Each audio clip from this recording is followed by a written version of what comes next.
Click to buy, click to sell, click to trade at Wrdw.com. Trust Chief Meteorologist Riley Hale for your first alert. Live from Augusta, you're watching News 12 at 6 o'clock. It is finally here, Halloween night on News 12 at 6 o'clock, and right now thousands of trick-or-treaters are getting ready to hit the streets. Some already out there, as you can see. We're live with more of the sights and sounds in just a moment. But a few kiddos could get caught in a light shower. We're starting things off here at the Weather Center with Riley. So that is a big change coming. Thanks. Area are out and about now celebrating this holiday, but one neighborhood in Columbia County always goes above and beyond. Alyssa Lyons, who is a good witch, in case you're wondering, joins us live from Mitchell Park in Evans. Alyssa, what's going on out there? Listen, Richard, I am having so much fun. This is my favorite holiday of the year, and we were talking a little bit earlier about those houses that truly go all out. I think this one wins. It's Pirates of the Caribbean theme, my favorite movie, and it took a while to complete. Tell me how long it took you to prepare for this day. We started building like this fountain here in November of last year, and so then throughout the year we've been basically going through everything, and so yeah, a whole year. Well, you get a lot of kids to come through here. Obviously, a bunch of these buckets still relatively full, so you got a while to go. But just to see the look on some of these kids' faces, what does it mean to you just to be able to, put this on for them? It is awesome, and it's the reason why I stay here. I've been here for almost 10 years, and this is truly my favorite holiday.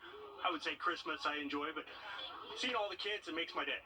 So much detail. Thank you so much. There's been so many cool costumes out here. We have a Braves player over here. All right, which Braves player are you? Austin Riley. Oh, is there anybody better? Anybody better, Richard? Come on. I mean, so many really cool costumes. We saw a lot of Tinkerbells, too. Just a really fun evening, and we still have a while to go. Richard, we were talking earlier, too, about those costumes. I'm obviously a witch, but my parents actually were sending me pictures back from when I was little, and I actually went as Abraham Lincoln one year, and I'm like, just why? But, like, it is so much fun to see everybody just put their imagination into work. Honest Abe right there in Columbia County. Alyssa, thanks very much for the live update. Looks like huge fun in that neighborhood. In the news tonight, we have an update from the I-Team. Several years in the making. Today, the private company in charge of military housing at Fort Eisenhower held a groundbreaking ceremony for new homes on the post. For more than a decade, the I-Team's Meredith Anderson has uncovered problems so serious it landed some families on a national health registry. Problems like mold, gas leaks, and pest issues. Back in April of 2021, Meredith first broke the story of plans for a new neighborhood, and the project's been plagued with delays ever since. But today, she was at that groundbreaking. I was, and right now you're looking at what some of these homes will look like in Pine Tree Terrace. There will be 76 of them in all, with all kinds of upgrades. This is the first time since 2008 crews are building brand new homes on Fort Eisenhower for military families. When shovels finally hit the dirt, crews had already cleared and leveled some of the lots where the new homes will go. Balfour Beatty reps tell the I-Team they've even started on water and sewage lines. So even though the project itself started years late, work is actually ahead of schedule. The only real solution for housing here on Fort Eisenhower is new construction. And I'll tell you today, we're marching towards that end. But Garrison Commander Colonel Reggie Evans knows one new neighborhood is not going to solve all of the housing problems on post. Far from it. More than 70% of the existing homes are 45 years old or older. So I tell you, we've been on the clock long enough, and today it's time for a change. There also seems to be change in the relationship between Balfour Beatty and the Army. Balfour Beatty Communities, or BBC, has been at the center of a decade-long I-Team investigation that Senator John Ossoff referenced in his own Senate investigation and hearing on Capitol Hill. Why should we believe, Mr. Taylor, that a company that engaged in major fraud against the United States is fixing this? For the last couple of years, Fort Eisenhower has made national headlines, essentially as the poster child for bad military housing. Colonel Evans did not shy away from that. Well, I acknowledge the last couple of years, BBC has been under justifiable scrutiny. It's been some tough years. But Colonel Evans also made it very clear. Balfour Beatty is Fort Eisenhower's partner, and we all have a vested interest in the success of that partnership. Because if BBC fails at Fort Eisenhower, our military families pay the price. If they're not respected within our community, then they can't recruit and retain their staff. They don't get the support of their lenders. They aren't able to invest in our aging inventory. And in the end, they're not able to provide that quality housing for our service members. And we all lose. Lose too, because as we've reported, aside from it just being the right thing to do to make sure our military families have safe housing, it's also a national security issue and a retention issue. Unfortunately, no one from Balfour Beatty or Fort Eisenhower was available for an interview today, and I asked. But I did submit some questions to BBC, some of my own, and some provided to me by local military families. Also, if you want to learn more about the new neighborhood set to be complete in the spring of 2025, we've posted the plans to our WRDW app and website. You can also look back on our decade plus of investigations. Looks like a step in the right direction, Meredith. Thanks for the update there from Fort Eisenhower. Richmond County deputies arresting and charging a man with murder after a body was found in a shallow grave. They say Colby Smith was arrested at the scene on Hurd Avenue Monday. Records show he's also charged with concealing the death of another person. The arrest warrant says he used a knife during the crime, and they moved the body to the backyard and put it in a shallow grave. He's also accused of cleaning the crime scene of any evidence belonging to the victim. The warrant also says the incident happened on the 1st of this month. We don't know the victim's identity yet. The body is sent to the GBI for positive identification. Meanwhile, in Aiken, one man dead after a shooting in Aiken earlier today. We were there at the scene as investigators started looking for evidence at this home near the intersection of Sumter Street and Sunday Avenue. The coroner has identified that victim as 46-year-old Kenneth Jones of Aiken, pronounced dead at the scene from multiple gunshot wounds. He'll be autopsied Thursday. Someone who is close by said he heard 5 or 6 shots, but no warning before or after the shooting. And when I looked out, I saw the gentleman fall on face down. I didn't see anybody. I didn't hear any cars, no engine revving, no screeching tires or anything like that. Neighbors say the home has been abandoned for around 2 years. The investigation is still in its early stages. No suspects named so far. A Jefferson County inmate still on the run tonight after leaving his job site Friday. That's 48-year-old Richard Sawyer, driving something like a 37-pound grader you see right there, so a large piece of equipment. Jefferson County Sheriff's Office tells us the Marshal's Office in the Southern District of Georgia in Savannah is now handling this case. Sawyer, who is from Savannah, was serving time for several charges, including theft and possession of a firearm when he went missing. If you know where he might be, call your local law enforcement. Your check may be in the mail, but it still might not make it to you. The Sheriff's Office says 8 checks were stolen from a mailbox at a local business. As Cindy Hood tells us, more businesses are at risk of becoming a target. When you bring your mail here, you expect it to go to the right address, especially whenever you're putting money in here. But sometimes those deliveries can get stolen and not returned to the sender.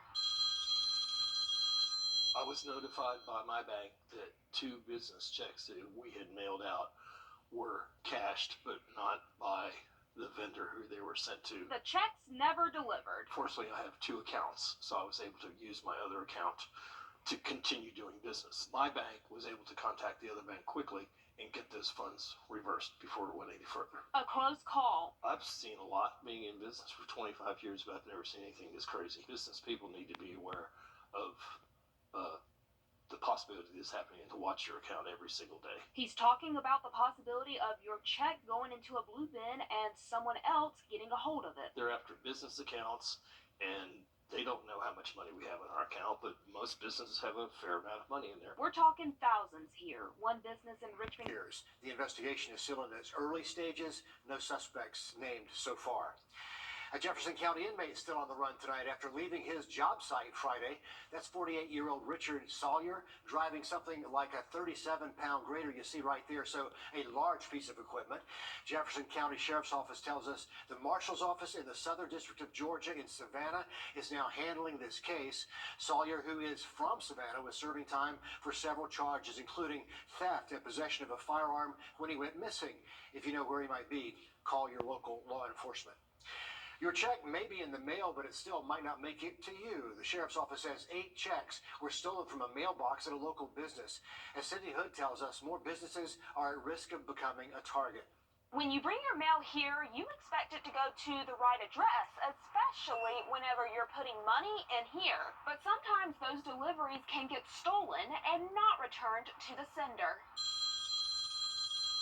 I was notified by my bank that 2 business checks that we had mailed out were cashed, but not by the vendor who they were sent to. The checks. I didn't hear any cars, no engine revving, no screeching tires or anything like that. Neighbors say the home has been abandoned for around 2 years. The investigation is still in its early stages. No suspects named so far. A Jefferson County inmate still on the run tonight after leaving his job site Friday. That's 48-year-old Richard Sawyer driving something like a 37-pound grader you see right there, so a large piece of equipment. Jefferson County Sheriff's Office tells us the Marshal's Office in the Southern District of Georgia in Savannah is now handling this case. Sawyer, who is from Savannah, was serving time for several charges, including theft and possession of a firearm when he went missing. If you know where he might be, call your local law enforcement. Your check may be in the mail, but it still might not make it to you. The sheriff's office says 8 checks were stolen from a mailbox at a local business. As Cindy Hood tells us, more businesses are at risk of becoming a target. When you bring your mail here, you expect it to go to the right address, especially whenever you're putting money in here. But sometimes those deliveries can get stolen and not returned to the sender. I was notified by my bank that 2 business checks that we had mailed out were cashed, but not by the vendor who they were sent to. The checks never delivered. Fortunately, I have 2 accounts, so I was able to use my other account to continue doing business. My bank was able to contact the other bank quickly and get those funds reversed before it went any further. A close call. I've seen a lot being in business for 25 years, but I've never seen anything this crazy. Business people need to be aware of the possibility of this happening and to watch your account every single day. He's talking about the possibility of your check going into a blue bin and someone else getting a hold of it. They're after business accounts, and they don't know how much money we have in our account, but most businesses have a fair amount of money in there. We're talking thousands here. One business in Richmond County reported 8 checks stolen, more than $16,000 total. It wasn't fun. We had reordered checks at our expense, but the bank was very, very, very cooperative in the whole process. They froze the account, so nothing could clear without me talking to the banker each day. That went on for about 10 days or so. It's one of those situations where time is of the essence and you want everything to be signed, sealed, and delivered to the right person. In Augusta, Sydney Hood on your side. Good advice there, Cindy. And as always, if you have any questions about your accounts, contact your local bank and do it just as soon as you possibly can. Hot topic at the Augusta Commission. Still to come. He wants it to be the house kids remember on this Halloween, and we think they will. We'll show you what we mean when we come back, Riley. And luckily that rain's clear now for trick-or-treaters tonight, and then we are bringing in the coldest air so far this season. We'll take a look at a freeze watch in effect just after the break. Time and temp. Forecast definitely some cold temps for the rest of the work week, but looking warmer and seasonable by this weekend. Riley, thanks a lot. You got to see this house in Harlem completely transformed into a spooky manor, and it is filled with surprise guests like Michael Myers, Pennywise, Freddy Krueger, and many more. Believe me, it's free to go. All the owner asks is for you to help him give back to our community. Will Volk had to check out The Haunting on Shady Grove. I want to be the house that everybody remembers. Steven Brzezowski's been helping make Halloween memories for more than a decade. And all the children love it. The adults have a great time. We love doing it for the community.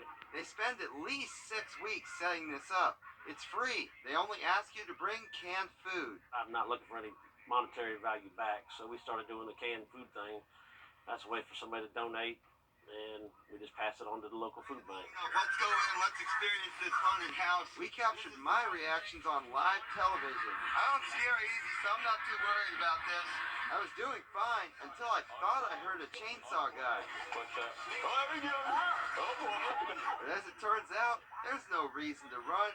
There are no actors waiting to jump out. Brzezowski wants it to be safe and good for kids. It's so crowded, we try to be safe. There's no scare, tripping hazards. Yeah. It's just a good time. You'll survive. There's nothing to be afraid of. It's just a good time for a good cause. In Harlem, we'll vote on your side. Beautiful work there. The haunted house should be open right now. Brzezowski expecting more than 2,000 people to come through there tonight. We have the address on our website, wrdw.com, with dozens of other events happening right now. So have fun. Be safe. The South Carolina High School playoffs just around the corner. We have your lineup after the break in sports. First, whenever you need it. That's the strong arm. Proud partner of the Atlanta Braves. On your sideline, sports brought to you by the Hawk Law Group.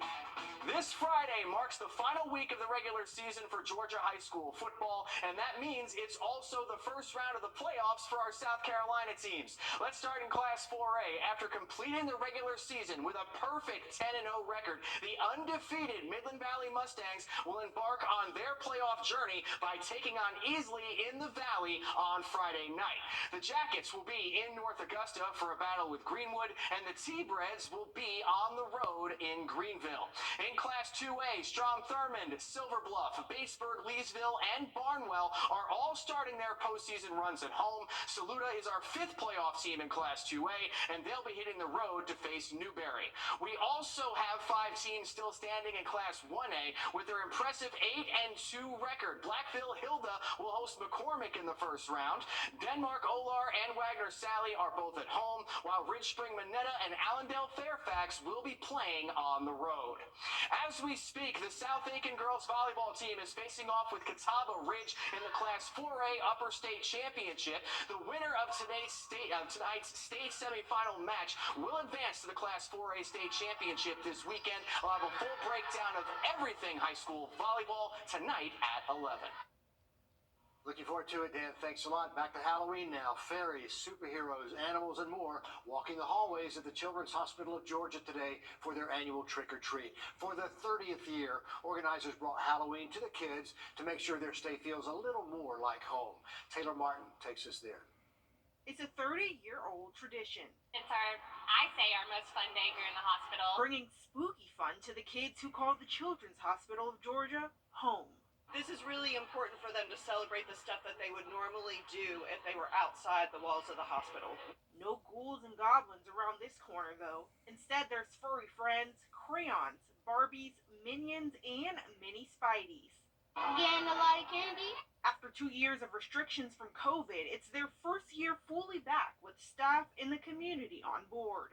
Our groups that come, all of our departments from the hospital, they're the ones that really make it happen. So they are the ones that dress up and bring all the treats and volunteer their time, and we couldn't do it without them. They say it's just one way to help the kids get all the love and all the treats while they're here in the hospital.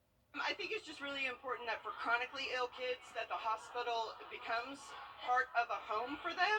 Holidays still happen even if kids are in the hospital, so it's really special to see these kids still be able to participate. As close to home as they can make it on this Halloween. Reporting in Augusta, Taylor Martin on your side. What a great tradition over there. Great job at the hospital. And as always, thanks for having us over. We're back with more after the break. The First Alert Team, the best in Georgia. He's the buzz around. All right, welcome back, folks. This is our best sunset view right now, looking across our tower cam. So this is back at our Thurmond Dam cam, and this is where the cloud cover is currently exiting fastest. So this is looking like we could be in store for a very beautiful last sunset of October here for our Halloween. So if you want to check out sunset, going to be around trick-or-treating, we'd love to see your sunset pictures. You can always submit that through the First Alert weather app or on our website. Temperatures right now here in Augusta are still in the 60s, right at 60 degrees, but we do have a steady north wind. Temps will be dropping into the 50s and 40s for the rest of this evening. So bundle up if you're heading out. A really cold air in store for the next couple of days, but luckily plenty of sun. Robbie, thanks. Our next live update comes at 7 o'clock on NBC 26. We hope you'll stick around for that. And if not, we'll see you tonight for News 12 at 11.